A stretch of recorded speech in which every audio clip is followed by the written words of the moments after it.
RS brothers లో ఆషాఢం KG sale మళ్ళీ మొదలైంది. మరెన్నో క్రేజీ ఆఫర్స్ ఖైదీ చేయండి ఆర్ఎస్ బ్రదర్స్.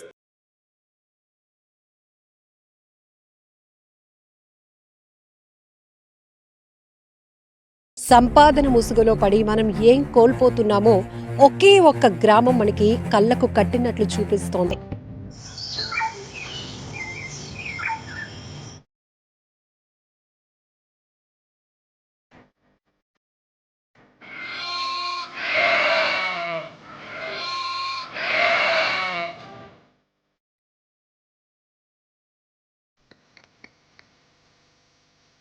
రెండు 2019 సంవత్సరంలో ఏర్పాటైన ఈ గ్రామం ఇప్పుడు 60 ఎకరాల విస్తీర్ణంలో ఎటు చూసినా కూడా మనకి ఆనాటి జీవన విధానం ఎలా ఉండేది ఇదంతా చెప్పే కన్నా ఇదంతా మీకు ఐ డ్రీమ్ ఛానల్లో చూపిస్తే బాగుంటుందని కూర్మ గ్రామానికి వచ్చేసాం. వైదిక గ్రామం.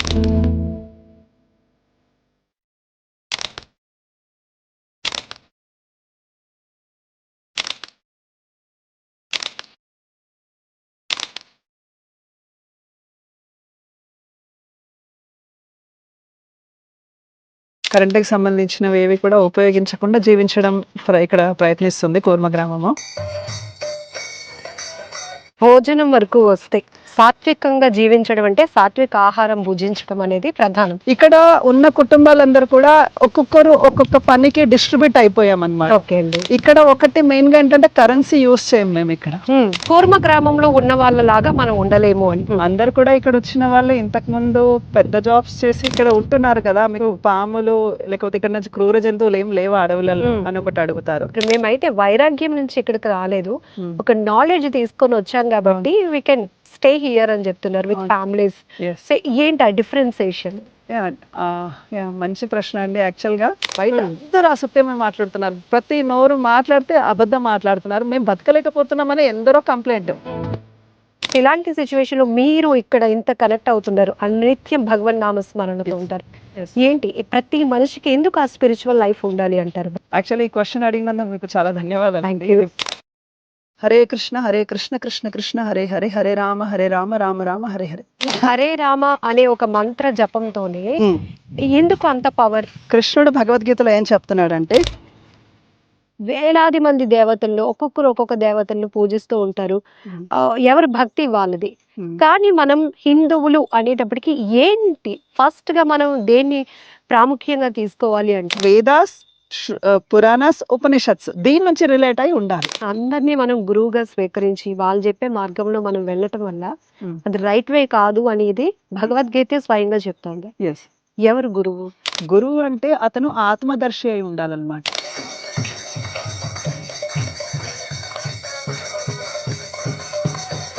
నిరంతరం ఒత్తిడి, ఉరుకుల పరుగుల జీవితం, సంపాదన సమస్యలు, ఈ యాంత్రిక జీవితంలో పడి మనిషి చాలా వాటిని కోల్పోతున్నాడు.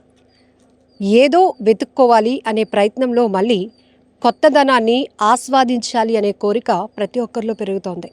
అది ఒక రకంగా చెప్పాలంటే ఆనాటి జీవన విధానం ఏదైతే ఉందో అది కోరుకునే పరిస్థితికి మనిషి వచ్చేసాడు. అంటే ఎన్ని పెనుమార్పులు, సాంకేతికంగా ఎంత ముందుకు దూసుకుపోతున్నా కూడా చాలా వరకు ఉపయోగకరంగా ఉన్న కొన్ని మాత్రం ఆ టెక్నాలజీ కావచ్చు, లేకపోతే ఆ స్పీడ్ యుగం ఏదైతే ఉందో దాని మాయలో పడి దాని పరుగులో పడి మనం చాలా కోల్పోతున్నాం.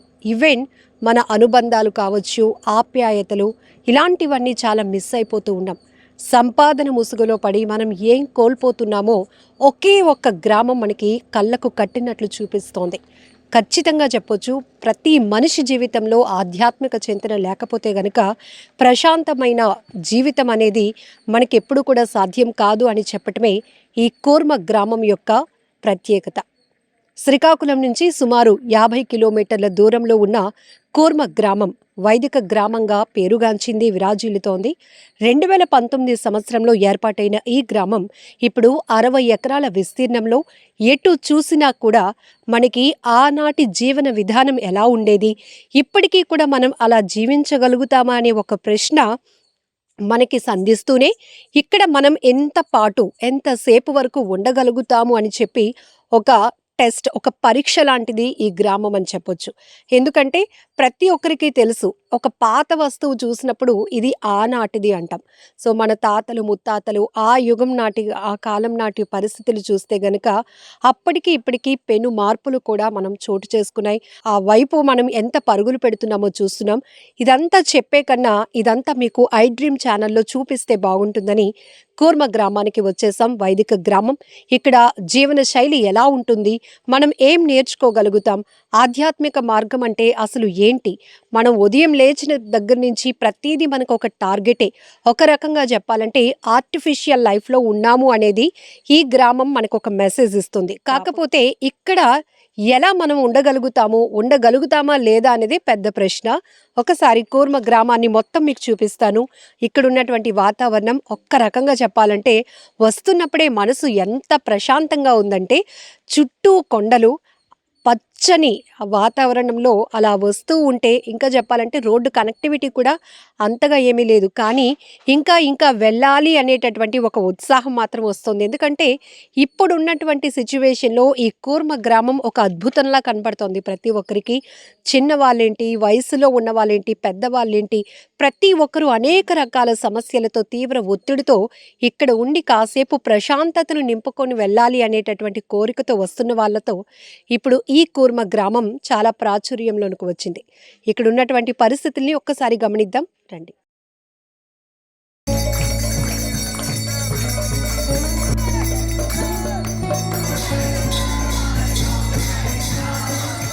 హరే కృష్ణ.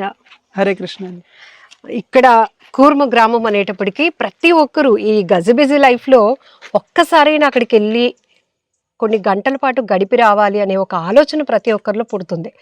ఏంటి ఇక్కడ ప్రత్యేకత, అసలు ఉదయం లేచిన దగ్గర నుంచి ఒక డైలీ షెడ్యూల్ చెప్పండి. యాక్చువల్గా ఇక్కడ ప్రత్యేకత ఏంటంటే మన పూర్వ జీవన విధానం అండి ఇక్కడ. సో ఇక్కడ ఏదైతే దినచర్య ఉందో ఇక్కడ మనం కరెంట్కి సంబంధించినవి ఏవి కూడా ఉపయోగించకుండా జీవించడం ఇక్కడ ప్రయత్నిస్తుంది కూర్మ గ్రామము. సో సాధారణంగా సూర్యుడు ఉదయించినప్పటి నుంచి అస్తమించే వరకు పూర్వకాలంలో సూర్యుడి మీద ఆధారపడి జీవించేవారు అనమాట. ఈవెన్ వ్యవసాయానికి వెళ్ళినా ఉదయం 4 గంటలకు వెళ్ళిపోవడము, తర్వాత ఈవెన్ సాయంత్రం రాగానే 5-6 గంటలకే ముందే తినేయడం, భోజనం అయిపోయిన తర్వాత అందరూ ఒక దగ్గర కూర్చొని రామాయణము, మహాభారతం ఇలాంటి చిన్న చిన్న నాటక ప్రదర్శనలు చూడడము. సపోజ్ రామాయణం విన్నారనుకోండి, ఆ రాముడి గురించి అలా వినుకుంటూ అలా చర్చించుకుంటూ ఇంట్లో వెళ్ళి పడుకునేవారు అనమాట. సో అదే విధంగా ఇక్కడ కూడా ఏంటంటే ఉదయం 3:30కి అలా లేస్తాము. సపోజ్ 4 సభ్యులు ఉన్నారనుకోండి, ఫ్యామిలీ మెంబర్స్ అందరూ కూడా. ఇది మందిరం అండి. ఇప్పుడు ఇక్కడ నుంచి ఒక 600 మీటర్స్ దూరంలో కొన్ని కుటుంబాలు ఉన్నారు, ఇక్కడ కొందరు కుటుంబాలు ఉన్నారు. సో వాళ్ళు రావడానికి 10 మినిట్స్ టైం వేసుకోండి. ఎన్ని కుటుంబాలండి ఇక్కడ? మొత్తం 16 కుటుంబాలు. 16 కుటుంబాలు. సో అక్కడ నుంచి ఇక్కడికి రావడం టైం పడుతుంది కాబట్టి అందరూ స్నానం చేసేసి మందిరంకి రావడానికి కనీసం 4:30 వరకు ఇక్కడికి వచ్చేస్తారు. 4:30కి మాది రెగ్యులర్ మంగళారతి షెడ్యూల్ ఉంటుందండి. మీరు ఇప్పుడు ప్రపంచవ్యాప్తంగా కూడా ఏ ఇస్కాన్ మందిరం చూసినా కూడా ఉదయం 4:30కి ప్రోగ్రామ్ స్టార్ట్ అవుతుంది. సో మేము అదే ట్రెడిషన్ ఫాలో అవుతాం కాబట్టి మాది కూడా ఉదయం 4:30కి ఉంటుంది. 5 to 6:30 యాక్చువల్గా హరే కృష్ణ మంత్ర జపం చేస్తాం అనమాట. మెయిన్గా ఈ హరే కృష్ణ మంత్ర జపం ఎందుకు చేస్తున్నామంటే, చూడండి వ్యక్తులందరూ కూడా ఆనందంగా ఉండడానికి ట్రై చేస్తున్నారు. ఈవెన్ వాళ్ళు మ్యారేజెస్ చేసుకుంటారు, నెక్స్ట్ పిల్లలకి జన్మనిస్తారు, నెక్స్ట్ ఉద్యోగం గురించి ప్రయత్నిస్తారు, ఏదో ఇల్లు కొనుక్కోవడం, ఇవన్నీ చేసేది మనిషి ఆనందంగా ఉండడానికే. కానీ వాస్తవంగా చెప్పాలంటే మన ఆనందం అనేది చాలా లిమిటెడ్గా ఉంది. మీరు చూసారా, ఇప్పుడు సపోజ్ ఒక మ్యారేజ్ చేసుకుంటారు, సపోజ్ 50 years కలిసి ఉంటారేమో, 60 years అగైన్ ఎవరో ఒకరు వదిలి వెళ్ళిపోతారు. Somehow he has to leave the body, శరీరం వదిలేయాలి. కానీ కృష్ణుడు ఏమంటున్నాడంటే, నాతోటి ఉన్న సంబంధం జీవుడికి ఎప్పటికీ ఉంటుంది, శాశ్వతంగా. సో నువ్వు ఆ యొక్క ఆనందాన్ని పొందడానికి ప్రయత్నించు, నా నామస్మరణ చెయ్యన్నాడు అనమాట. అందుకనే ఇక్కడ ఉన్న ఫ్యామిలీ మెంబర్స్ అందరు కూడా ఈ యొక్క హరే కృష్ణ మంత్రము జపం చేస్తాము. మొత్తం 108 బీడ్స్ ఉంటాయండి, పూసలు. ప్రతి పూస మీద హరే కృష్ణ కృష్ణ కృష్ణ హరే హరే, హరే రామ రామ రామ హరే హరే. దీంతో పాటు ఏంటంటే ఇప్పుడు మనం జీవించాలి, శరీరంని పోషించుకోవాలి. కాబట్టి పూర్వము ఏదైతే వృత్తులు ఉండేవో సుమారు 300కి పైగా 300కు పైగా సంఖ్యలో వృత్తులు ఉండేవండి. ఒక వ్యక్తి గ్రామం నుంచి బయటికి పుట్టినప్పటి నుంచి చనిపోయే వారికి బయటికి వెళ్ళేవాడు కాదు. ఒకవేళ యాత్రలకు వెళ్ళిన పూర్వము ఒక ఎడ్ల బండిలో ఒక 2 నెల రోజుల పాటు ఒక యాత్రకు వెళ్ళేవాళ్ళు, బృందావనం కానీ ద్వారక. సో అలా వెళ్ళి మిగతా టైంలో ఆ గ్రామంలోనే అన్ని వృత్తులు ఉండేవి. అంటే ఈవెన్ ఇప్పుడు తలనీలాలు, ఇప్పుడు నాది ఇక్కడ పెరిగిపోయింది జనరల్గా ఇక్కడ సిస్టమ్ ప్రకారంగా వైష్ణవ పద్ధతి. సో తలనీలాలు తీయడానికి ఒకరు ఉండేవాళ్ళు, తర్వాత బట్టలు నేయడానికి ఒకరు, కుల వృత్తులు. యాక్చువల్గా ఇప్పుడు క్యాస్ట్ సిస్టమ్ అయిపోయింది. కానీ పూర్వం ఏంటంటే అందరూ ఎవరి పాత్ర వాళ్ళు సరిగ్గా చేసి ఒకరి మీద ఒకరు ఆధారపడుతూ జీవించేవాళ్ళు. అంటే ఇప్పుడు మందిరం ఊడ్చేవాళ్ళు, వ్యవసాయం చేసేవాళ్ళు, పూజారి, అందరం కూడా ఒకటే ఈక్వల్ స్టేటస్ లో భగవంతునికి సేవ చేస్తుంటాం. ఓకే, ఇక్కడ సో మార్నింగ్ ఇంకా 9 నుంచి 12:30 ఈ ప్రాంతం వరకు వ్యవసాయం చేస్తాం. మళ్ళీ ఈవినింగ్ 3 to 5 వ్యవసాయం చేస్తారు. అలానే అదొక్కటే కాదండి, పూర్వ వృత్తులన్నీ కూడా తీసుకొస్తున్నాం అన్నమాట. ఉదాహరణకి ఇప్పుడు కుండలు తయారు చేయడం, తర్వాత ఈవెన్ పిల్లలకి కర్రసాము నేర్పించామన్నమాట.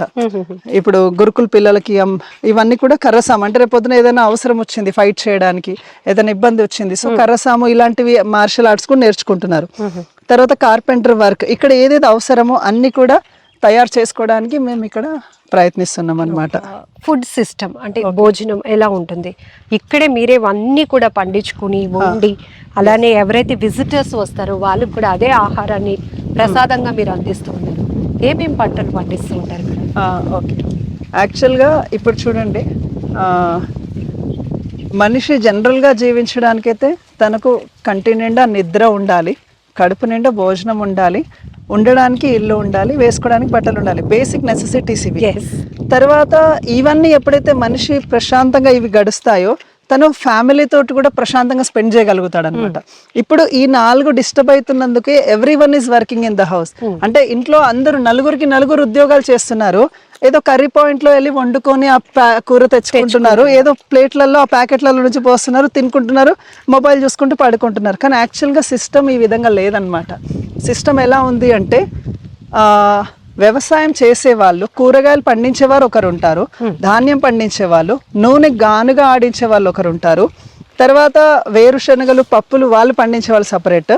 ఇక్కడ ఉన్న కుటుంబాలందరూ కూడా ఒక్కొక్కరు ఒక్కొక్క పనికి డిస్ట్రిబ్యూట్ అయిపోయాం అన్నమాట. ఇక్కడ ఒకటి మెయిన్ గా ఏంటంటే కరెన్సీ యూజ్ చేయం మేము ఇక్కడ. ఇక్కడ మీరు మన చిన్నప్పుడు సోషల్లో చదువుకున్నాము, ఎట్లా అంటే బార్టర్ సిస్టమ్ అని విన్నాం, మార్పిడి, వస్తు మార్పిడి. ఆ జీవన విధానమే ఇక్కడ మేము అమలు పరుస్తాం అన్నమాట. అంటే ఇప్పుడు ఏదైనా మనకి కావాలి అంటే డబ్బు పెట్టి కొనే పరిస్థితి ఉండదు, లేదు. అంటే ఎలా అంటే ఫర్ ఎగ్జాంపుల్ ఇక్కడ ఉన్న 16 కుటుంబాలు ఎవరింట్లో వాళ్ళు ప్రత్యేకంగా కూరగాయలు పండించుకుంటారు సరిపోయినంత. సో కూరగాయలు పండిస్తుంటారు, ధాన్యం పండిస్తుంటారు కదా, అవన్నీ కూడా ఈక్వల్ గా డిస్ట్రిబ్యూట్ అయిపోతాయి. ఇక్కడ ఎవరైతే విజిటర్స్ వస్తారో ప్రతిరోజు అందరికి కూడా పూర్తి భోజన ప్రసాదం పెడతాము. ఇంకొకటి ఎవరైనా ఫ్యామిలీస్ ఇక్కడ స్టే చేయాలనుకుంటే కూడా మా నెంబర్ ఉంటుంది అనమాట, 7732075607. ఈ నెంబర్కి వాళ్ళు కాల్ చేస్తే వాళ్ళు ఒక 4 days ముందుగానే చెప్పినట్లయితే ఫ్యామిలీ స్టే చేయడానికి కూడా అవకాశం ఉందండి ఇక్కడ. ఇలా సో ఈవెన్ ఎవరైనా స్టూడెంట్స్, యాక్చువల్గా ఇది ఈ మధ్య స్టార్ట్ చేసాం. అంటే మొన్నటి వరకు ఇక్కడున్న 16 కుటుంబాల పిల్లలు బాయ్స్కి గర్ల్స్కి గురుకులం ఉండేది, కానీ ఇప్పుడు బయట పిల్లలకి కూడా బాయ్స్ని తీసుకుంటున్నాము. సో వాళ్ళకు కూడా క్యాంప్స్ పెడుతున్నాం అన్నమాట. సో అది కూడా ఫ్రీ ఆఫ్ కాస్ట్ అండి, ప్రతి ఒక్కరికి కూడా మేము బయట పిల్లల్ని కూడా తీసుకుంటున్నాము. సో ఇది కూడా ఎవరైనా బాయ్స్ ఉంటే రికమెండ్ చేయొచ్చు మీరు. నో ప్లాస్టిక్, నో పొల్యూషన్, ఈ రెగ్యులర్ గా మేము వినే హార్న్ సౌండ్స్ లేవు, పెద్ద పెద్ద అపార్ట్మెంట్స్ లేవు, చక్కగా గాలి వేస్తుంది, నో ఏసీస్ నీడ్. సో ఇంత వాతావరణం 2019లో ఆలోచన ఎందుకు వచ్చింది? యాక్చువల్గా దీనికి ఎవరైతే ఫౌండర్ ఉన్నారో పరమ పూజ్య భక్తి వికాస స్వామి, సో మా గురువు గారు అనమాట. ఆయన గురువు ఎవరంటే భక్తి వేదాంత స్వామి శ్రీల ప్రభుపాద. ఎవరైతే ప్రభుపాద అంటే ఇస్కాన్ ఫౌండర్ ఆచార్య అండి. ఇప్పుడు all over the world ISKCON temples ఉన్నాయంటే మూల కారణము శ్రీల ప్రభుపాదే. ఆయన ఈ యొక్క జీవన విధానము మనిషి ఆరోగ్యకరంగా ఉండొచ్చు, తర్వాత ఆనందంగా కూడా ఉండొచ్చు. ఈ విషయము తెలుసుకొని ఈవెన్ ఇది భక్తికి కూడా చాలా అనుకూలిస్తుందండి. ఈవెన్ చాలా మనిషి జీవితానికి కనీసంగా కావాల్సినవేవో తెలుసుకున్న వాళ్ళు ఖచ్చితంగా ఆనందాన్ని ఇక్కడ అనుభవించగలుగుతారు. రైట్ అండి. ఎక్స్పెక్టేషన్స్ ఎప్పుడైతే ఉంటాయో ఆటోమేటికలీ మనకు ఉన్నదానికన్నా మోర్, ఇంకా కావాలి, ఇంకా సంపాదించాలి, ఇంకా పరుగు పెట్టాలి. సో అదంతా లేదు. అయితే ఒకటి అందరికి డౌట్ వస్తుందండి, కూర్మ గ్రామంలో ఉన్న వాళ్ళలాగా మనం ఉండలేము అని. అంటే అన్ని జీవితం మీద ఒక విరక్తితో ఇక్కడికి వస్తున్నారా, లేకపోతే ఒక ఆధ్యాత్మికంగా నడిచే మార్గం వైపు ఉన్న ఆలోచన కావచ్చు, జ్ఞానంతో ఇక్కడ ఉండగలుగుతున్నారా? ఓకే, యాక్చువల్గా జనరల్గా ఈ ప్రశ్న అడుగుతుంటారండి, మీరే కాదు జనరల్గా అడుగుతుంటారు. ఇక్కడ ఎవరు కూడా వైరాగ్యంతో అయితే రాలేదండి. మామూలుగా సిటీ లైఫ్ లో విరక్తి కలిగి అక్కడ జాబ్స్ చేయలేక అట్లేం రాలేరు. అందరు కూడా ఇక్కడ వచ్చిన వాళ్ళు ఇంతకు ముందు పెద్ద జాబ్స్ చేసి కొన్ని గంటలు పనిచేసి ఎక్కువ సాలరీస్ ఉన్న వాళ్ళు కూడా ఉండేవాళ్ళు. బట్ వాళ్ళు ఉద్యోగాలు వదిలేసి దే హ్యావ్ గివెన్ ఇట్లా లైఫ్స్ వాళ్ళ ఫ్యామిలీస్ తో డెడికేట్ చేశారంటే మనం కొందరు మన ఇప్పుడు ఇక్కడికి రావడానికి కొంచెం నాలెడ్జ్ కూడా అవసరం అండి, మినిమం. అంటే ఎలా అంటే కొంచెం ఏమంటారు, జనరల్ సెన్స్ ఉండాలి ఫ్యూచర్ గురించి. ఇప్పుడు మన భవిష్యత్ ఇప్పుడు చూస్తున్నాం బయట, ఫర్ ఇనిషియల్గా తీసుకోండి, విడాకులే తీసుకోండి. అసలు జనరల్గా డైవర్స్ కేసెస్ ఇప్పుడు నేను చిన్నప్పుడు మా పేరెంట్స్ ఉన్నప్పుడు ఆ టైంలో నేను ఎప్పుడు ఎవరిది వినలేదు. అసలు డైవర్స్ అంటే మా రిలేషన్స్లో ఎవరు లేరు. కానీ ఇప్పుడు కామన్గా వింటున్నా ఉన్నాను. ఇవి ఎక్కువ అవుతున్నాయంటే పీపుల్ ఆర్ నాట్ సాటిస్ఫైడ్ లేరు కాబట్టి దే వాంట్ న్యూ చేంజ్ అంటున్నారు. ఓకే, ఈ ఆధునికరణ సాటిస్ఫై చేయలేకపోతుంది మనిషి, అందుకే విడిపోతున్నారు. రెండోది ఈవెన్ ఆరోగ్యం కూడా చూస్తే నాకు కరెక్ట్గా 35 years ఇక్కడ వచ్చిన తర్వాత స్పెక్స్ వచ్చాయండి. అంటే ఐటీ జాబ్లో చేశాను, పాడైనాయి. కానీ ఇప్పుడు బై బర్త్ కూడా కళ్ళల్లో లోపాలు ఉన్న వాళ్ళు ఉన్నారు. అంటే బై బర్త్ కూడా వాళ్ళు సైట్ ఉండి ఒక 3 years 4 yearsకే స్పెక్స్ పెట్టేసుకుంటున్నారు. మరి ఏమైపోతుంది, మరి ఎక్కడ ప్రాబ్లం వస్తుంది? ఎందుకంటే ప్రకృతికి మనిషి ఏ విధంగా ప్రకృతి జీవించమని చెప్తుందో మనిషి ఆ విధంగా జీవించాలండి. అందుకే మనకు వేదాలు, పురాణాలు, ఉపనిషత్తులు ఉన్నాయి. వేదాస్లో ప్రతిదీ ఉందండి. భూమిని ఎట్లా ఉపయోగించాలి, ఈవెన్ పైథాగరస్ థీరం అని ఉంది కదండి, ఇది టాన్ థీటా కాస్ థీటా అంటారు. ఈ పైథాగరస్ థీరం కూడా కనుక్కున్నది వ్యాస మహర్షినే. దాన్ని సులభ సూత్ర అని వ్యాస మహర్షి ఎప్పుడో చెప్పారు. అది సింప్లీ అదొక ఇతను ఫైండ్ అవుట్ చేసి అది ఇచ్చాడు, అంతేకాని వ్యాస మహర్షి ఈజ్ అ బిగ్ సైంటిస్ట్. ఇతను ఈ వ్యవసాయంకి ఎంత ఎకరంకి ఏ పంట వస్తుంది ఇవన్నీ కూడా ఇచ్చారు. ఇప్పుడు క్యాలిక్యులేషన్స్ అన్ని కూడా మనకి యాజ్ పర్ వేదాస్ ఉన్నాయి కాబట్టి ఇలా జీవిస్తే బెటర్ అండి. గాలి కొను వీక్ డేస్ లో, వీకెండ్స్ లో చాలా మంది విజిటర్స్ వస్తూ ఉంటారు కదా కూర్మ గ్రామానికి. వచ్చే ప్రతి ఒక్కరు ఇక్కడ ఉన్న నేచర్ ని, బ్యూటీని ఆస్వాదించడంతో పాటు వచ్చే ప్రతి ఒక్కరిలో కొన్ని ప్రశ్నలు ఉంటాయి, అవి మీ ముందు పెడుతూ ఉంటారు. ఏం చెప్తూ ఉంటారు జనరల్గా అడిగే ప్రశ్నలు ఏంటంటే, అసలు మీరు ఇట్లా అసలు ఇక్కడ ఉంటున్నారు కదా, మీకు పాములు లేకపోతే ఇక్కడ నుంచి క్రూర జంతువులు ఏం లేవా అడవులలో అని ఒకటి అడుగుతారు. రెండోది, మీకు ఆరోగ్య సమస్యలు వస్తే మీరు ఏం చేస్తారు అని అడుగుతుంటారు, రెగ్యులర్ క్వశ్చన్స్ ఇవన్నీ. మూడోది ఏంటంటే, మీకు ఫ్యూచర్లో బయటికి వెళ్ళాలనిపిస్తే, పిల్లలకు ఒకవేళ బయటికి వెళ్ళాలనిపిస్తే మరి వాళ్ళ ఫ్యూచర్ ఎట్లా, మీకు బయట ప్రపంచంతో సంబంధం లేదు కదా, ఎలా జీవిస్తారు వాళ్ళు అని అడుగుతారు అనమాట. నాలుగోది ఏంటంటే, చీకట్లో కరెంట్ లేకుండా ఓన్లీ దీపాలతోటి లైఫ్ సరిపోతుందా, అలా బతకచ్చా అని డౌట్ ఉంటుంది. అందుకే కొందరు ఏం చేస్తుంటారు, రాత్రి స్టే చేయడానికి వస్తారు గెస్ట్లు, ఓన్లీ నైట్ స్టే చేయడానికి వచ్చి వెళ్తుంటారు అనమాట. అలాంటి వాళ్ళకి స్టే కూడా. ఇవి జనరల్ క్వశ్చన్స్. ఇక్కడ ఉండొచ్చా అని అడిగే వాళ్ళు ఉన్నారా? కొందరు ఇక్కడ జాయిన్ అవ్వచ్చా అని కూడా వచ్చారండి. అలా యూట్యూబ్ చూసి 2 ఫ్యామిలీస్ జాయిన్ అయ్యారండి. 2 years బ్యాక్ 2 ఫ్యామిలీస్ జాయిన్ అయ్యారు. జస్ట్ ఏం లేదు, బిలో 35 years లో హస్బెండ్ వైఫ్ వాళ్ళ పేరెంట్స్ తో పాటు జాయిన్ అయిపోతే మేము హౌస్ అన్ని అరేంజ్ చేయగలుగుతాం. విత్ ఫ్యామిలీ అయితే తీసుకుంటాం. లేదా సింగిల్ జెంట్స్ వచ్చి they can stay as a student, as a brahmachari they can stay, student gents కి అన్నమాట. ఇలా మేము అవకాశం అయితే ఇస్తున్నాం. తర్వాత ఎవరైనా జస్ట్ 2-3 days కి స్టే చేయాలంటే హ్యాపీ, వెల్కమ్, ఎవరైనా వెల్కమ్ అండి, రావచ్చు. ఎస్, ఇప్పుడు ఇంత ఆధునికంగా మనం టెక్నాలజీతో వెళ్తున్నాం కదా, ఇలాంటి పరిస్థితుల్లో కూడా పాతకాలపు ప్రాచీన జీవన విధానం అనేటప్పటికి ఎట్లా సాధ్యం అనే ఒక క్వశ్చన్ ప్రతి ఒక్కరిలో కనిపిస్తూ ఉంటుంది. సో ఇది ఎట్లా అంటే మీరు ఏం చెప్తారు అంటే, ఇందాక చెప్పారు మేమైతే వైరాగ్యం నుంచి ఇక్కడికి రాలేదు, ఒక నాలెడ్జ్ తీసుకొని వచ్చాం కాబట్టి వీ కెన్ స్టే హియర్ అని చెప్తున్నారు విత్ ఫ్యామిలీస్. సో ఏంటి ఆ డిఫరెన్సియేషన్?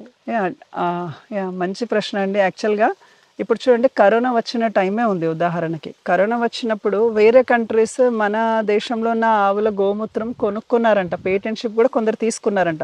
తులసి చెట్టుకి కూడా పేటెంట్షిప్ తీసుకుంటున్నారంట బయట దేశాల వాళ్ళు. అంటే యాక్చువల్గా మన పూర్వ నాగరికత వాళ్ళకి ఎలా ఉంటుందంటే, ఉదాహరణకి ఒక ఇల్లు ఉంది, మీకు నాన్న వాళ్ళ నాన్నమ్మ ఉంటారు కదండి, పూర్వం నాన్నమ్మలు ఉండేవాళ్ళు, ఇంకా వాళ్ళ అమ్మ కూడా ఉండేవాళ్ళు, 5 generations ఉండే వాళ్ళు. ఇంట్లో ఎవరికైనా మనవాడికి చిన్న దగ్గు వచ్చింది, దగ్గు జలుబు ఏదైనా వచ్చింది, ఇప్పుడు ఇప్పుడు ఆధునిక సమాజం వల్ల ఏం చేస్తారు, జనరల్ గా చిల్డ్రన్స్ టానిక్స్ పోస్తారు, లేదా డాక్టర్స్ దగ్గరికి వెళ్ళిపోతారు. చిల్డ్రన్స్ డాక్టర్ దగ్గర లైన్ చూస్తారు ఎప్పుడైనా, చాలా లైన్ ప్రతిరోజు. కానీ పూర్వం ఏంటంటే ఈ పెద్దవాళ్ళు ఏదో ఏదో చెట్టు ఏదో ఆకు తీసుకొచ్చి నోరి ముక్కులలో పోసేవాళ్ళు, తగ్గిపోయేది. అసలు 1 రూపీ ఖర్చు పెట్టకుండా పెద్ద పెద్ద రోగాలు తగ్గిపోయేవాళ్ళు. కానీ ఇప్పుడు మరి ఎందుకు ఇంత ఇన్వెస్ట్ చేస్తున్నారు హెల్త్ మీద? ఎందుకు అయినా బాగుండట్లేదు ఎందుకు? రెండోది, పూర్వం ఎట్లా అంటే they use to sleep early, they use to get up early. కానీ ఇప్పుడు 2 o'clock 3 o'clock పడుకుంటున్నారు, 9 o'clock 10 o'clock లేస్తున్నారు. అంటే యాక్చువల్గా సూర్యుడు ఎట్లా అయితే కరెక్ట్గా టైమింగ్ మెయింటైన్ చేస్తే దానికి కరెక్ట్గా రివర్స్ మెయింటైన్ చేస్తున్నారు. దీనివల్ల ఆయువు తగ్గిపోతుంటుంది. నేను కూడా అలానే వర్క్ చేశానండి, నేను ఏదో గొప్పవానని చెప్పట్లేదు, అలానే ఉన్నాను. అంటే నేచర్ కి నెగటివ్ గా మనం పని చేస్తున్నాం ఇప్పుడు అంటే మీరంటే మొదట నేను కూడా పని చేశానండి, అందుకనే ఇవన్నీ అర్థం చేసుకున్నాను. రెండోది, ఇప్పుడు చూస్తాను కదండి, ఇప్పుడు మామూలుగా గర్ల్స్ అండ్ బాయ్స్ కూడా కాలేజ్ డేస్ లో కూడా అంటే చాలా ఫ్రీ మిక్సింగ్ ఎక్కువైపోయింది, ఫ్రీ మింగ్లింగ్ చాలా ఎక్కువైపోయింది. వాళ్ళు వేసే దుస్తులు కూడా అంత కల్చర్డ్గా ఏం లేదు, బాయ్స్ అయినా గర్ల్స్ అయినా కూడా. యాక్చువల్గా మనకి ఎప్పుడైతే దుస్తుల నుంచి మన ఆలోచనల నుంచి ఎప్పుడైతే పవిత్రంగా ఉంటుందో అప్పటి వరకు కూడా ఈ భూమి మీద వర్షాలు పడతాయండి. మానవుడు కానీ పవిత్రత మిస్ అయిపోయాడు అనుకోండి, ఈ ప్రకృతి అతని మీద రివెంజ్ ఆటోమేటిక్ గా తీర్చుకుంటుంది. ఇప్పటికే చాలా చూస్తున్నాం కదా, ఫ్లాష్ ఫ్లడ్స్ చూస్తున్నారు కదా, ఇవన్నీ ఏంటంటే అందుకనే ఉమెన్ అండ్ మెన్ శాస్త్రం ఏం చెప్తుందంటే till they get married the women and man should be always little bit distance maintain చేయాలని శాస్త్రం చెప్తుంది. కానీ ఇది ఆధునిక సమాజం ఒప్పుకోవట్లేదు. ఈవెన్ ట్రాన్స్జెండర్ అని అవయవాలు మార్చుకుంటున్నారు. తర్వాత ఇంకా చూస్తున్నాం కదా, అబార్షన్ కేసెస్ కూడా విపరీతంగా అయిపోతున్నాయి. తర్వాత వచ్చే ఎడ్యుకేషన్ సిస్టంలో కూడా అంత నాణ్యత పోయింది. అంటే ఈవెన్ మామూలుగా రామాయణం, చాణక్యుడి నీతి, ఇప్పుడు ఫర్ ఎగ్జాంపుల్ మీరు చిన్నప్పుడు, నేను చిన్నప్పుడు కూడా సుమతి శతకం, దాశరథి శతకం ఉండేది. ఇప్పుడు ఆ శతకాలు లేవు. వినదగున ఎవరు చెప్పినా వినినంతనే వేగపడక, ఇలాంటి పదాలు లేనేలేవు ఇప్పుడు. వాళ్ళకి తెలుగు కూడా పలకడానికి రావట్లేదు ఎగ్జాంపుల్. తర్వాత రెండవది, ఈవెన్ మూవీస్ కూడా చూస్తే అంత ధార్మికం వదిలేయండి, మినిమం వ్యావహారికంగా కూడా అంత పవిత్రంగా ఏం కనిపించట్లేదు అనమాట. అంటే మనం చూసేవి సరిగా చూడట్లేదు, అంత ధార్మికంగా లేవు. వినేవి కూడా. ఇంకొకటి, మనీ అర్నింగ్ అనేది, అంటే ఈజీ మనీ అర్నింగ్ ఎలా చేయాలి, కంఫర్ట్ గా ఎలా జీవించాలి, ఈ షార్ట్ కట్స్ లో వెళ్ళి చాలా మంది జీవితాలు, చాలా మంది జీవితాలు కోల్పోతున్నారండి. యాక్చువల్ గా నేను చూసిన స్టాక్స్ లో పెడుతున్నారు, చాలా లాస్ అయిపోతున్నారు అనమాట. బెటర్ కొంచెం సింపుల్ గా జీవిస్తే బెస్ట్. ఇంకొకటి, మా ఫ్రెండే ఉన్నాడండి, అంటే ఎనీవే వీడియో ఒకవేళ చూస్తే అనుకుంటుండొచ్చు తననే అని. కానీ జస్ట్ వాళ్ళ పాప, తనకు క్యాన్సర్ వచ్చి జస్ట్ రీసెంట్గానే చనిపోయింది, 13-14 years పాప. తర్వాత 4-5 years అప్పుడే స్పెక్స్ వచ్చిన వాళ్ళు ఉన్నారు. తర్వాత వచ్చేసి ఏంటంటే చిన్న ఏజ్ లోనే లావ్ అయిపోయే వాళ్ళు కూడా ఉన్నారు. ఒబేసిటీ ప్రాబ్లమ్స్ వస్తున్నాయి. తర్వాత ఈవెన్ ఆడవాళ్ళకు ఎన్నో కొత్త జబ్బులు వచ్చేస్తున్నాయి. ఇవన్నిటికి కారణం ఏంటి అసలు? ఒక్కటే అండి, మనం తినే ఆహారము, మన యొక్క మెయింటైన్ చేసే టైం సైకిల్, ఇవి మిస్ అయిపోయినాయండి యాక్చువల్గా. రెండోది, మా దగ్గరికి ఇప్పుడు చెప్పాను కదా, స్టూడెంట్స్ చాలా మంది వస్తుంటారు మా దగ్గర, 1 week 2 weeks ఉండి వెళ్తుంటారు. వాళ్ళు ఒక్కటే ఫీడ్బ్యాక్ ఇస్తారు, బయట మొత్తం అసత్యం ప్రభుజీ మాతో అంటారు. బయట అందరూ అసత్యమే మాట్లాడుతున్నారు, ప్రతి నోరు మాట్లాడితే అబద్ధం మాట్లాడుతున్నారు, మేము బతకలేకపోతున్నామని ఎందరో కంప్లైంట్.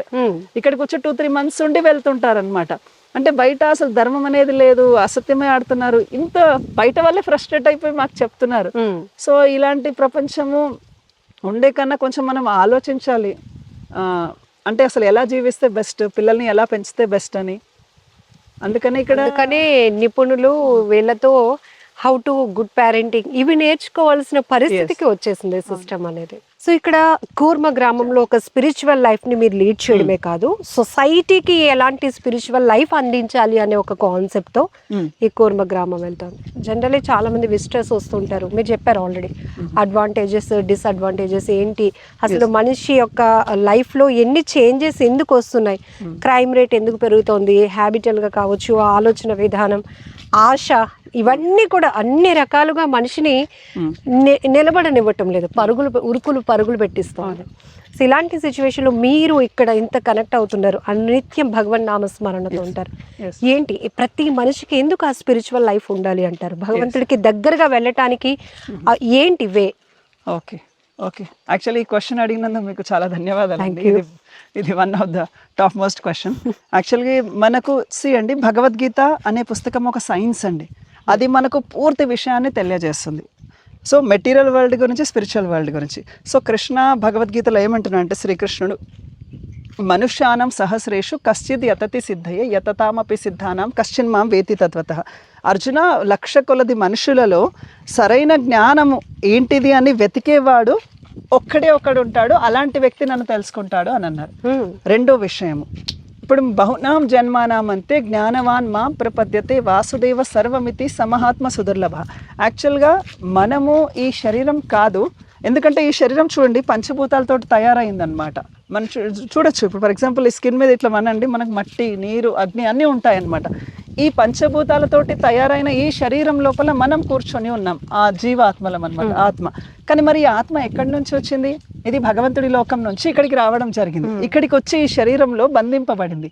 ఈ శరీరానికి ఏం ప్రాబ్లమ్స్? పుట్టడం, ముసలితనం, రోగాలు, మరణం. ఇవి దుఃఖాలు ఎప్పటికీ ఉంటాయండి. నిజంగా సైంటిస్టులు వీళ్ళందరూ దీని మీద ఫోకస్ చేయాలి. ఇప్పుడు మీకు బీటెక్ చదివితే అందులో ట్రిపుల్ ఈసీఈ అని ఉంటుంది కదండి, ECE branch, triple branch, computer branch అని ఉంటుంది. అలానే సోల్ బ్రాంచ్ అని ఒకటి పెట్టాలి. ఆత్మకి సంబంధించిన ఒక ఇంజనీరింగ్ సబ్జెక్ట్ ఉండాలి. ఎందుకంటే రియల్గా మనము ఆత్మ అన్న విషయం ఎవరికి తెలియట్లేదు. మనం జీవాత్మ యాక్చువల్గా, కానీ మనం ఈ శరీరంలో ఇరుక్కపోయాము. ఎప్పుడైతే మనము ఈ ఆత్మను తెలుసుకుంటామో రియల్గా మనం హ్యాపీగా ఉంటాం. అర్థమవుతుంది కదా? మమ్మల్ని చాలా మంది అడుగుతారు, మీకు కరెంట్ లేదు, ఫోన్స్ లేదు, టీవీ లేదు, మీరు ఎట్లా హ్యాపీగా ఉంటారు ఇక్కడ, బోర్ అనిపించదా అంటే, యాక్చువల్లీ హ్యాపీనెస్ అనేది ఆత్మకి మీరు హ్యాపీనెస్ ఇస్తే, we created this all things. మనం మనకి జీవం పోసినప్పుడు వచ్చినవన్నీ కావు ఇవి. రైట్. మనం టెక్నాలజీని ఇంక్రీజ్ చేసుకొని డెవలప్ చేసుకొని సృష్టించుకున్నవి. అవును. We should avoid. మనం అవాయిడ్ చేసుకోవాలి అనుకుంటే చేసుకోవచ్చు అని మీరు అంటారు.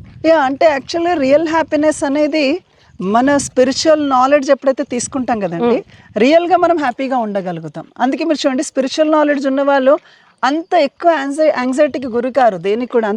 అంత మెటీరియల్గా థింగ్స్ లేకున్నా కూడా వాళ్ళు రిలాక్స్డ్గా ఉంటారనమాట, అంత డిస్టర్బ్డ్ కారు. ఇప్పుడు చాలా వ్యాలిడ్ చెప్పారు. కోపం, క్షణికావేశం, ఈ రెండు మనిషిని ఓవర్కమ్ చేసే స్థాయికి వెళ్ళిపోయాయి. ఇది ఎలా మనం కంట్రోల్ చేసుకోవచ్చా? దీనికి ఏమైనా మెడిసిన్ ఉంటుందా అని డాక్టర్ని అడగగలం. బట్ ఇలాంటి వైదిక గ్రామానికి వచ్చి ఇది భగవన్ నామస్మరణతో సాధ్యమేనా అని మాత్రమే మేము అడగగలుగుతాం. Yes, correct Mataji. ఇది యాక్చువల్గా హరేర్ నామ హరేర్ నామైవ కేవలం కలౌ నాస్తి ఏవ గతిరన్యథ. కలియుగం వాళ్ళ గురించి ఉపనిషత్తు ఉన్నదన్నమాట, కలి సంతరణ ఉపనిషత్తు. ఈ కలియుగంలో జనుల యొక్క క్వాలిటీస్ ఏంటి అంటే, వాళ్ళకు అల్పాయుష్ ఉంటుంది, అల్ప బుద్ధి ఉంటుంది, మెమరీ పవర్ తక్కువ ఉంటుంది, తర్వాత వచ్చి ఎప్పుడు కలతల్లో ఉంటారు. అంటే ఆల్వేస్ దే ఆర్ ఎన్వియస్, అంటే ఫైటింగ్ చేసుకుంటూ ఉంటారు. ఏదో చిన్న, ఫర్ ఎగ్జాంపుల్ మీరు చూడండి, రోడ్ మీద వెళ్ళండి, బై మిస్టేక్ మన బైక్ ఎవరికైనా అంటే ఎందుకు ఇంత టాలరెన్స్ లెవెల్ తగ్గిపోయిందంటే, సాధారణంగా కలియుగ జనులు కలహపరులు అండి. ఈవెన్ నేనైనా ఇదే కాబట్టి కలహపరునే ఉంటాను. కానీ ఒకటే ఉపాయం అంట, హరినామం. అందుకే డైలీ 10 minutes ఏనండి, ప్రతి ఒక్కరు కూడా జస్ట్ 10 minutes ఈ ప్రాసెస్ చేస్తే చాలండి. ఇప్పుడు చూడండి, మొత్తము ఇది జపమాల ఉంటుంది. ఇది టోటల్ 108 పూసలు ఉంటాయి. ఓకే, 108 సార్లు హరే కృష్ణ కృష్ణ కృష్ణ హరే హరే, హరే రామ రామ రామ హరే హరే. ఈ మంత్రము 108 సార్లు ఎవరైతే జపం చేస్తారు కదా, భగవంతుడు వాళ్ళని కంట్రోల్ చేస్తారు. వాళ్ళకు కోపం వచ్చేటప్పుడు కూడా వాళ్ళకి అర్థమవుతుంది, ఓ కోపం నేను ఈ టైంలో రియాక్ట్ అవ్వాలా వద్దా అని తెలుసు. ఎందుకంటే కోపం లేకుండా మనిషి ఉండలేడు. ఉదాహరణకి హనుమంతుడికి కూడా కోపం ఉంది, కానీ ఎప్పుడు కోపం ప్రదర్శించాడు? అది అధర్మానికి ఇబ్బంది అయినప్పుడు ఆయన కోపం ప్రదర్శించాడు. కానీ ఆ ఊరికే ఇట్లా రోడ్డు మీద వెళ్తూ వాడిని తిట్టడం, వీడిని తిట్టడం కాదు. అర్థమవుతుంది కదండి? దానికి కూడా ఒక సార్థకత, ఒక అర్థం ఉండాలన్నమాట. ఏ సమయంలో కోపం రావాలి, ఏ సమయంలో కోపం రావద్దు. దీన్ని ఏంటంటే ఆత్మ ఇంద్రియ నిగ్రహం ఉన్న వ్యక్తి ఇది చేస్తాడనమాట. అందుకని ఈ నామము ఆ ఇంద్రియ నిగ్రహం అనేది చేస్తుందండి. అందుకని భగవంతుడు చాలా ఈజీ ప్రాసెస్ ఇచ్చాడండి కలియుగ జనులకి.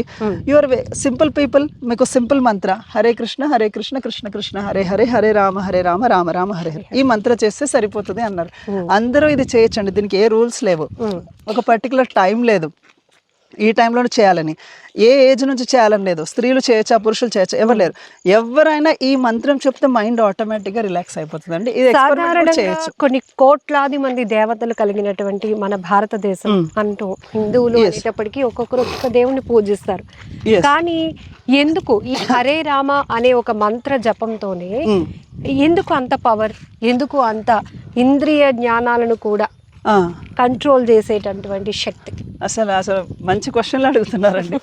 కృష్ణుడు భగవద్గీతలో ఏం చెప్తున్నాడంటే, కామైస్తైసైర్ అపహృత జ్ఞాన ప్రపద్యంతే అన్య దేవత. అంటే కృష్ణుడు ఏం చెప్తున్నాడంటే, ఇక్కడ జీవుడు ఎప్పుడైతే భౌతిక కోరికలతోటి తను డిస్టర్బ్ అయ్యేటప్పుడు తను ఆ కోరిక తీర్చుకోవడానికి పలానా దేవతకి వెళ్ళి అర్చిస్తాడు. ఉదాహరణకి ఇప్పుడు వివాహం జరగట్లేదు, సో పార్వతీదేవిని అర్చిస్తే వివాహం జరుగుతుంది. తర్వాత పలానా ఆరోగ్యం బాగాలేదు, సూర్యుడు యొక్క నామ స్మరణ చేస్తే ఆరోగ్యం బాగుంటుంది. ఇలా ఒక్కొక్క ప్రాబ్లంకి ఒక్కొక్క దేవత ఉన్నారనమాట మనకు. అందుకనే భారతదేశంలో 8 మంది దేవతలు ఉన్నారు. కానీ కృష్ణుడు ఏమంటున్నాడంటే, మత్త పరతరం నాణ్యాత్ కించిదస్తి ధనంజయ మై సర్వమిదం ప్రోతం సూత్రీమణి గణాయవ. అర్జున, ఈ యొక్క జీవుల యొక్క కోరికలు తీర్చడానికి నేను పలానా దేవతల్ని సృష్టించాను. కానీ దేవతలు సైతం కూడా జన్మ మృత్యువు ముసలితనం వ్యాధి ఎవరిని కూడా తప్పించలేరు. ఈవెన్ దేవతలు సైతం మీకు ఈ యొక్క జన్మ మృత్యు చక్రం నుంచి తప్పించలేరు. ఎందుకంటే వాళ్ళు నా చేత సృష్టింపబడ్డారు, వాళ్ళకు కూడా ఈ పరిమితులు ఉన్నాయి. కాబట్టి మీరు నన్ను శరణు పొందినట్లయితే ఈ లైఫ్లో ఉన్నంత కాలం మీరు హ్యాపీగా ఉంటారు, ఫస్ట్ థింగ్. రెండోది, at the end of the life you will not take the rebirth. యాక్చువల్గా చాలా మందికి కర్మఫలం అనేది మనుషులే కాదు దేవతలు కూడా, అందరూ కూడా కర్మఫలం అనేది అనుభవిస్తారండి, ఎవరైనా కూడా. కానీ కృష్ణుడు ఏం చెప్తున్నాడంటే, మాముపేత్యాతు కౌంతేయ పునర్జన్మన విద్యతే. అంటే ఎవరైతే శ్రీకృష్ణుడు ఇచ్చిన ఈ నాలెడ్జ్ పూర్తిగా అర్థం చేసుకొని, ఫిలాసాఫికల్ అర్థం చేసుకోవాలండి. ఎట్లా అంటే కొందరు ఉంటారు సెంటిమెంటల్గా ఉంటారనమాట. భక్తి అనేది సెంటిమెంటల్ కాదు, ఇట్ ఈస్ వెరీ ఫిలాసాఫికల్ అనమాట. ఏది కరెక్ట్, ఏది రాంగ్, ఇది ఎందుకు చేయొద్దు. ఇప్పుడు మీరు అడిగారు క్వశ్చన్, 8 మంది ఇండియాలో 8 దేవతలు ఉన్నారు కదా, మరి మీరు ఎందుకు స్పెసిఫిక్గా ఇలా ఎంక్వైరీ చేయాలి? This is knowledge. సో అందుకనే కృష్ణుడు భగవద్గీత ఇచ్చాడు అనమాట. సో కృష్ణుడు ఏం చెప్తున్నాడంటే, యూ వర్షిప్ దేవతాస్, అందరు దేవతల్ని వర్షిప్, నో ప్రాబ్లం. కానీ జన్మ మృత్యు చక్రం నుంచి మళ్ళీ పునర్జన్మ లేకుండా ఉండాలి అంటే అల్టిమేట్గా ఏదో జన్మలో నన్ను పొందాల్సిందే, అదేదో ఇదే జన్మలో నా దగ్గరికి పొందు. అండ్ వన్ మోర్ థింగ్, దేవతలు ఏదైతే నీ కోరికలు తీరుస్తారో సేమ్ థింగ్ నేను కూడా తీరుస్తాను. ఎందుకంటే ఆ దేవతలు ఆ కోరికలు మీకు తీరుస్తున్నారు కదా, అది నా శాంక్షన్ తోటే వాళ్ళు తీరుస్తున్నారు. అర్థమవుతుంది కదా. ఒక శ్లోకంలో కృష్ణుడు చెప్తున్నారు, దేవతలు జీవుల యొక్క కోరికలు తీరుస్తున్నారు, but through my permission only they are sanctioning you. That means I'm giving the permission indirectly through the devatas. నీ కోరిక తీరుతుంది కానీ దేవతల ద్వారా నేనే తీరుస్తున్నాను. అదేదో నువ్వు డైరెక్ట్ నన్ను శరణు పొందు, నీకు జన్మ మృత్యు నుంచి బయటికి వెళ్ళిపోతావు. ప్లస్ జీవుడు ఈ భౌతిక జగత్తులో చూడండి, ఒక కంట్రీ ఇప్పుడు అందరూ హ్యాపీగా ఉన్నారనుకోండి, సపోజ్ ఎవరో ఒక్కరు ఉంటారు, వాడు ఒక దేశం మీద బాంబు వేస్తాడు, ఆ దేశం అందరూ మళ్ళీ బాంబు, ఇట్లా జీవులు ఈ ఫైట్ చేస్తూనే ఉంటారండి. ఇదే కృష్ణుడు చెప్తున్నాడు. ఇప్పుడు గ్రంథాలయంలో ఏముంటాయి చెప్పండి, మామూలుగా బుక్స్. ఓకే, దేవాలయంలో దేవతలు ఉంటారు, హిమాలయంలో మంచు ఉంటుంది. కృష్ణుడు ఈ సృష్టి చేసేటప్పుడు ఈ అర్జునుడికి చెప్తున్నాడు, ఈ సృష్టిలో ఇది ఎటువంటిది అంటే దుఃఖాలయం అని చెప్పాడండి. దుఃఖాలయము అంటే అన్ని సమస్యలే ఉంటాయని చెప్తున్నాడు. You should come out of this world అని చెప్తున్నాడు Krishna. So our intelligence should be used to go. అంటే ఆధ్యాత్మిక మార్గం అనేది మనల్ని సమస్యల నుంచి బయట పెట్టేది కాదు, దాని నుంచి మనం ఎలా బయటపడగలము అనే నాలెడ్జ్ మనకి ఇస్తుంది. ఆధ్యాత్మికం అనేది ఇంటెలిజెన్స్ అండి. దానికి సమస్యలు లేవు అని ఎక్కడ ఏ భగవంతుడు చెప్పలేదు. సమస్య ఎలా ఎదుర్కోవాలి, దాని నుంచి ఎలా బయటపడాలి. The main problem is repeated birth and death అండి.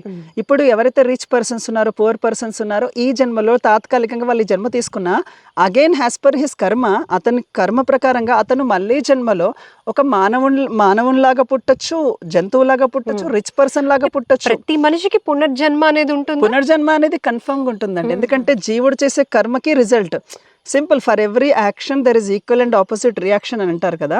ఈ యాక్షన్ ఎప్పుడు చేయకుండా ఉంటాడు చెప్పండి మనిషి? ఏదో ఒక యాక్షన్ చేస్తుంటాడు, దానికి రియాక్షన్ ఉంటుందా? ఇలా కంటిన్యూ అవుతూనే ఉంటుంది. ఇది నల్లిఫై అంటే ఇది జీరో చేయడానికి కృష్ణుడు తప్ప ఎవరు చేయలేరండి. ఇది భగవద్గీత యొక్క సారాంశం. జీవుడు కర్మబంధం నుంచి బయటపడనంత వరకు తను repeated birth and death face చేయాల్సిందే. మానవ జన్మ పొందొచ్చు, ఏ జన్మైనా పొందొచ్చు, దట్ ఈస్ అ రిస్క్. అదే కృష్ణుడు చెప్తున్నాడు, డోంట్ టేక్ రిస్క్. ఈ మానవ జన్మ పొందిన తర్వాత you be happy with your family, but chant my name, నా నామ స్మరించు, నీకేం బాధ అవుతుంది, స్మరించు, నా దగ్గరకు వచ్చేస్తామని చెప్తున్నాడు అంతే. మనకి వేదాలు, ఉపనిషత్తులు ఇలా చాలా ఉన్నాయి. ఒక్కొక్కరు ఒక్కొక్క రకమైన ఈ స్పిరిచువల్ డిస్కషన్స్ వచ్చినప్పుడు ఒక్కొక్కరు ఒక్కొక్క దాన్ని గైడ్ గా తీసుకుని ఉంటారు. అయితే మనకి కూడా ఒక కన్ఫ్యూజన్ ఏంటి అంటే, మీరు అనునిత్యం కృష్ణరామ నామస్మరణలో ఉంటారు కాబట్టి హరే కృష్ణ హరే రామ అని.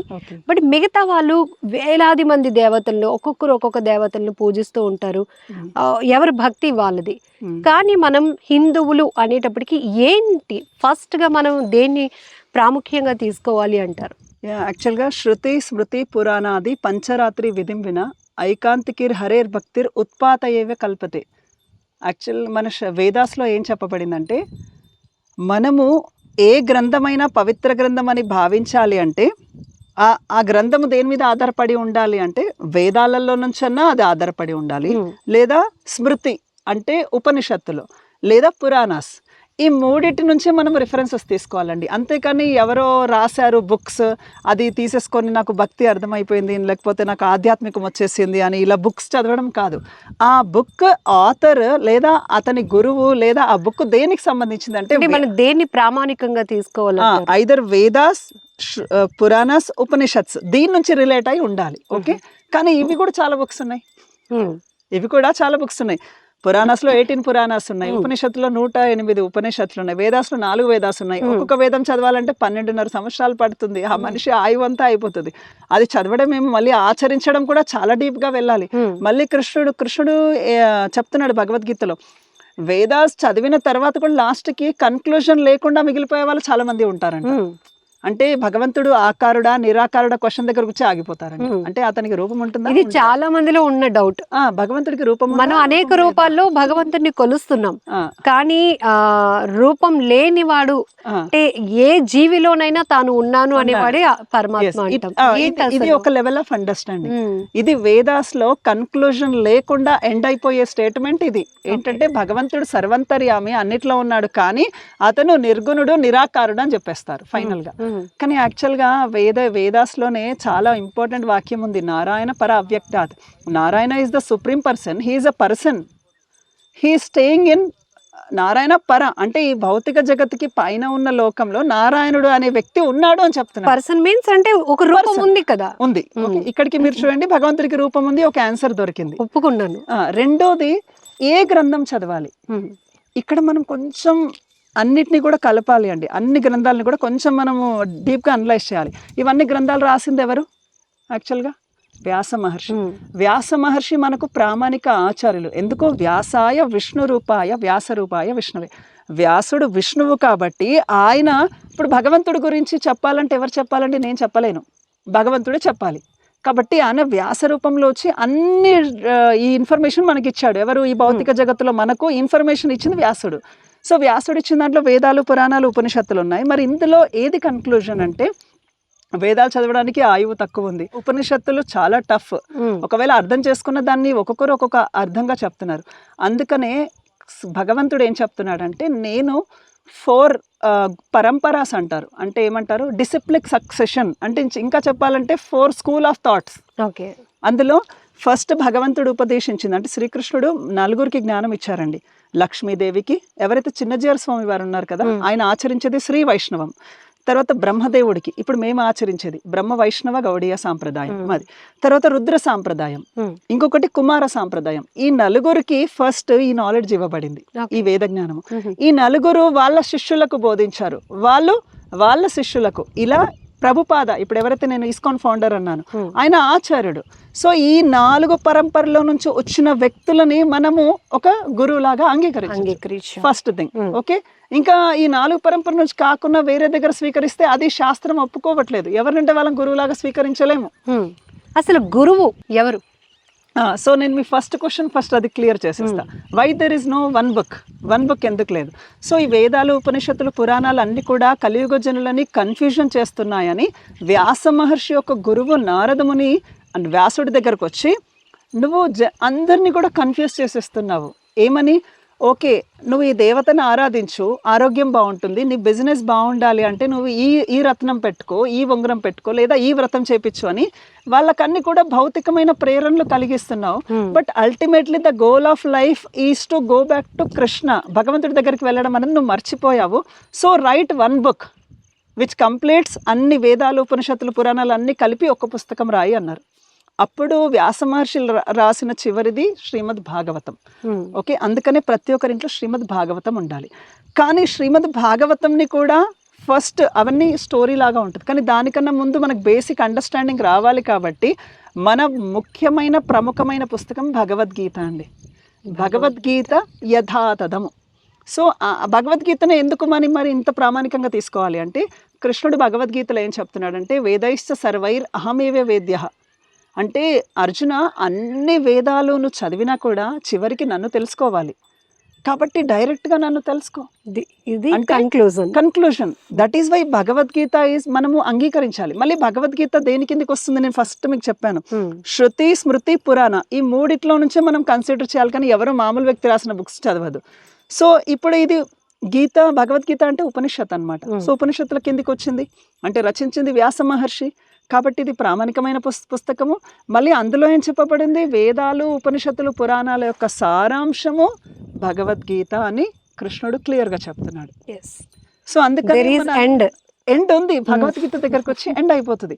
కానీ ఈ పదాలు కూడా దీన్ని కూడా మార్చి 600కు పైగా భగవద్గీతలు డిఫరెంట్ ఎడిషన్స్ తోటి ఒకరొకరు ఒక థాట్స్ తోటి మారుస్తున్నారు. కానీ నేరుగా కృష్ణుడు ఏం చెప్పాడో ఉన్నట్టు ఎవరు ట్రాన్స్లేట్ చేయట్లేదు. కృష్ణుడు ఏం చెప్తున్నాడు, సర్వధర్మాన్ పరిత్యజ్య మామేకం శరణం వ్రజ, అర్జున అన్ని ధర్మాలు వదిలేసి నన్ను శరణు పొందు అన్నాడు. ఈ వాక్యంని చెప్పరు ఎవరు, భగవద్గీత అంతా చదివినా కూడా ఈ వాక్యం చెప్పరు. ఎందుకు కృష్ణుడికి శరణు పొందాలని మళ్ళీ క్వశ్చన్ అడుగుతారు. But Krishna is the supreme creator, అది మనం అర్థం చేసుకోవాలి. అందుకనే ఈ బుక్స్ చదివేటప్పుడు కూడా ఏ గురువు నుంచి మనం వింటున్నాము, అతను ప్రామాణికమా కాదా అని తెలుసుకోవాలండి. గురువు అన్నారు, అందరినీ మనం గురువుగా స్వీకరించి వాళ్ళు చెప్పే మార్గంలో మనం వెళ్ళటం వల్ల అది రైట్ వే కాదు అనేది భగవద్గీత స్వయంగా చెప్తోంది. ఎవరు గురువు? కృష్ణుడు 4వ అధ్యాయం 32వ శ్లోకంలో తద్విద్ధి ప్రణిపాతేన పరిప్రశ్నేన సేవయ ఉపదేక్షంతి తే జ్ఞానం జ్ఞానినస్తత్వదర్శిన. గురువు అంటే అతను ఆత్మదర్శి అయి ఉండాలన్నమాట. ఆత్మదర్శి అంటే ఏంటంటే, తను ఇప్పుడు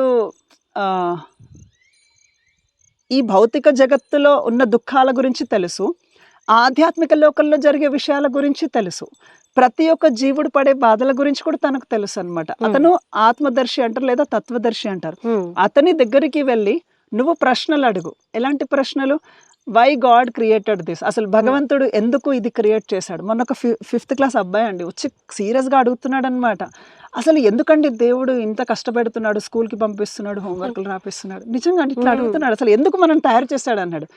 కృష్ణుడు ఇదే చెప్తున్నాడు, ఏమని, మమైవాంశో జీవలోకే జీవభూత సనాతన. అర్జున, అందరూ నా అంశలే, నాతోటి ఉండేవాళ్ళే, కానీ వాళ్ళు ఈ ప్రకృతి లోపల, ఈ శరీరం లోపల బంధింపబడ్డారు. సో అందుకని మనము నిజమైన గురువుని ఎవరైతే మనం ఆశ్రయిస్తాం కదా, ఆ గురువు మనకి భగవంతుడైన శ్రీకృష్ణుడు. శాస్త్రాల సారం ఎక్స్ప్లెయిన్ చేయాలండి, అతను గురువు. మళ్ళీ ఇంకా ఈజీగా చెప్పాలంటే, నేను ఇప్పుడు 4 చెప్పాను. ఫస్ట్ ఈ 4 నుంచి ఎవరెవరు? లక్ష్మీదేవి, బ్రహ్మ, రుద్ర అంటే శివుడు, కుమార అంటే బ్రహ్మకి 4 కుమారులు ఉన్నారండి. కుమారాస్ అంటారు. అందులో ఒకరు సనత్ కుమార్ అని ఉంటారు. అతని నుంచి వచ్చిన గురు పరంపర. ఈ 4 నుంచి ఏ గురువు వచ్చినా మనం యాక్సెప్ట్ చేయొచ్చు. కానీ ఎవరైనా ఇట్లా నేను ఇంట్లో కూర్చున్నాను, నాకు పూర్తి జ్ఞానం వచ్చేసింది, నేను మీకు జ్ఞానం బోధిస్తాను రండి అంటే, మీకేం జరగబోతుందో నేను చెప్పగలుగుతాను, మీ సమస్యలు తీర్చేయగలుగుతాను అంటే కాదు. ఎందుకంటే సమస్యలు ఎవరు తీర్చలేరండి. ఒకవేళ ఇప్పుడు అంటే నేను వేరే రిలీజియన్స్ గురించి చెప్పట్లేదు, జస్ట్ ఎగ్జాంపుల్ చెప్తున్నాను. అందరూ ఆరోగ్యాలు బాగు చేస్తామని ఎన్నెన్నో సభలు కొందరు నిర్వహిస్తున్నారు, కానీ ఆ నయం చేసే వాళ్ళే హాస్పిటల్లో, జెమ్స్ హాస్పిటల్లో నాకు కనిపిస్తున్నారు. మరి ఇట్లా జరుగుతుంది చీటింగ్. సో ఎవరు ఏది నయం చేయలేరండి. జీవుడు చేసిన కర్మ ప్రకారంగా చాలా వరకు అనుభవించాలి. కొన్ని ఉపశమనాలు దొరుకుతాయి, కానీ ఫైనల్గా మాత్రం one has to suffer his destination. అతను అనుభవించాల్సిందే. మేబీ అది పెద్ద మొత్తంలో చిన్న మొత్తంలో అనేది ఉపశమనం కలిగించవచ్చు. కానీ అల్టిమేట్లీ అందుకే ఇట్లా కొందరు చెప్తారు కదా, ఇట్లా కొన్ని మ్యాజిక్స్ చేస్తారు, నీ ప్రాబ్లమ్స్ అన్నీ తొలగిపోతాయి, ఇంతే ఒక 5,000 ఇచ్చేసి కాళ్ళు మొక్కేసి నీకు అన్ని ప్రాబ్లమ్స్ తొలగిపోతాయి. ఇలాంటి అనేక వేరే వేరే మతాలలో కూడా ఇలాంటి సిస్టమ్స్ ఉన్నాయి, బ్లాక్ మ్యాజిక్స్. ఇవన్నీ నమ్మకండి, శాస్త్రంని నమ్మండి, భగవద్గీతని నమ్మండి. Yes, thank you.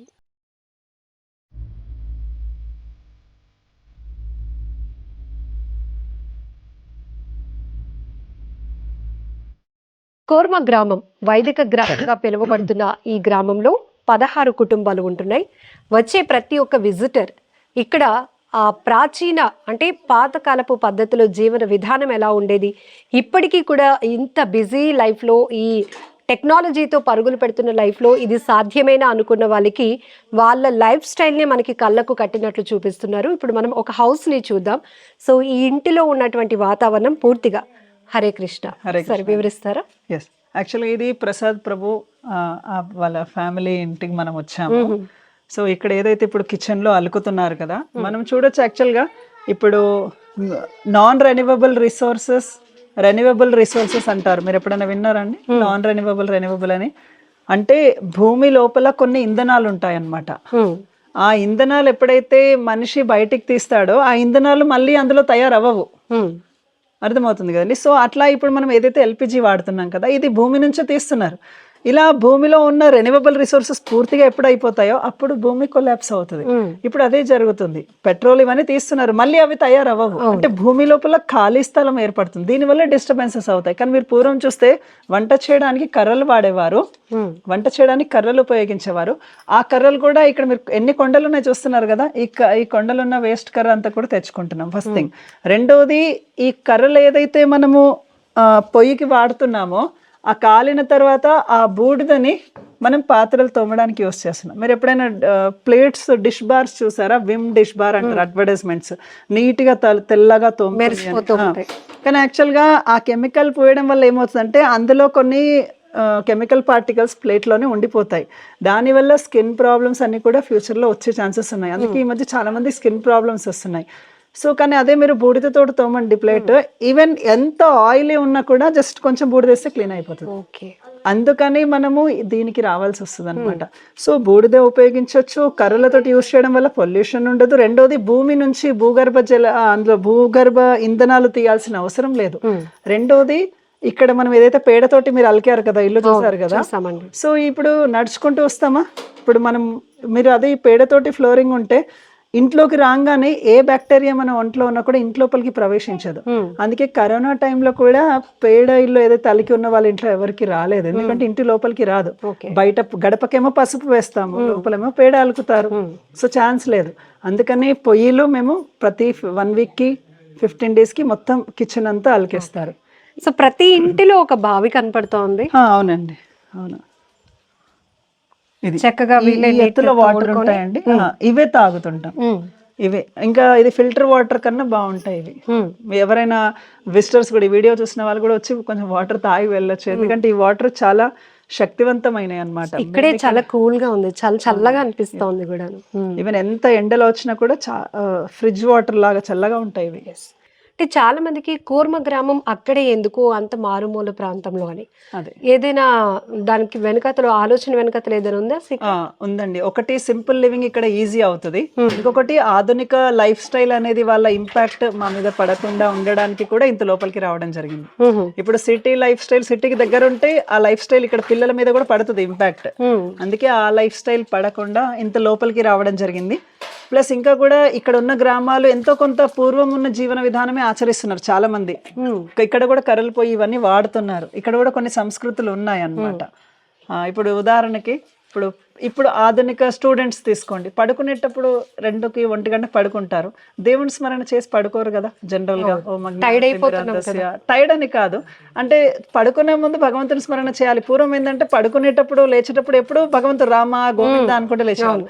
ఇప్పుడు లేచేటప్పుడు కానీ ఆ ఫోన్లో ఏమొస్తుందో మెసేజ్ అది ఆలోచించుకుంటూ లేస్తాడు. పడుకునేటప్పుడు లాస్ట్ ఇట్లా స్మార్ట్ ఫోన్ చూసి పడుకుంటారు. కానీ ఈ ఊర్లలో ఎలా ఉందంటే సంస్కృతి ఇప్పుడు కూడా పూర్వం ఉన్న వాళ్ళు భగవంతుని ఇచ్చిన స్మరణలు అవి ఉన్నాయి. అందుకే మాకు ఇంత లోపలికి రావడం జరిగింది. ఒకటి కల్చర్ ప్రకారం, ఓకే. రెండోది సిటీ ఎఫెక్ట్ పడకుండా ఉండాలి అంటే సిటీకి చాలా దూరంలో ఉండాలని ఇంత దూరంగా వచ్చాం. థర్డ్ రీజన్, ఈ బావినీళ్ళు చూసారు కదా, చాలా ఫ్రెష్ గా ఉన్నాయి, 7 feet లోనే ఉంటాయి నీళ్లు. ఈ నీళ్లు గురించి ఇంత లోపలికి వచ్చామండి. ఇప్పుడు వాటర్ లేవనుకోండి, మనం ఏం చేయాలంటే మోటార్ పంప్స్ వాడాలి, ఎలక్ట్రిసిటీ అవసరం. అందుకని నీళ్లు ఉంటేనే మనిషి మనుగడ ఉంటుంది. కాబట్టి 3 reasons.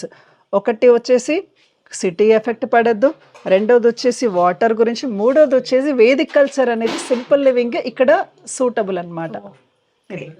హరే కృష్ణ. నమో విష్ణుపాదాయ కృష్ణప్రేష్టాయ భూతలే శ్రీమతే భక్తి వేదాంత స్వామిన్నితి నామినే.